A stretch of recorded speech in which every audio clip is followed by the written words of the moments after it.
மகளே, இப்போ நீ நிற்கிற இடம் முடிவில்லாத பாதை மாதிரி தெரிந்தாலும் அதுதான் உன் வாழ்க்கை மாறப்போற ஒரு பெரிய திருப்பம். எதுக்காக இவ்வளவு வலிகளை தாங்கினாயோ அத்தனைக்கும் ஒரு விடை இப்போ உருவாகிக்கிட்டு இருக்கு.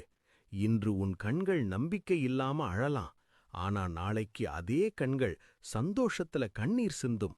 எல்லாத்தையும் தாங்குற உன் மனசுதான் உன்னோட பெரிய பலம். இன்னும் கொஞ்சம் மட்டும் தாங்கிக்கோ மகளே. உன் பாரத்தை நான் சுமக்கிறேன். உன்னைப் போலவே நம்பிக்கை இழந்து இருக்கும் உன் அன்புக்குரியவர்களுக்கும் இதை பகிரு. அவர்களும் பலம் பெறட்டும். உன் எதிர்காலம் என் கையில் இருக்கு. பயப்படாதே. இதோ உன் அப்பன் நான் வந்துட்டேன். எப்போதும் என்னோடு இணைந்திருக்க நம்ம பக்கத்தை மறக்காம ஃபாலோ பண்ணிக்கோ.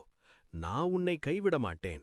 மகளே, இப்போ நீ நிற்கிற இடம் முடிவில்லாத பாதை மாதிரி தெரிந்தாலும் அதுதான் உன் வாழ்க்கை மாறப்போற ஒரு பெரிய திருப்பம்.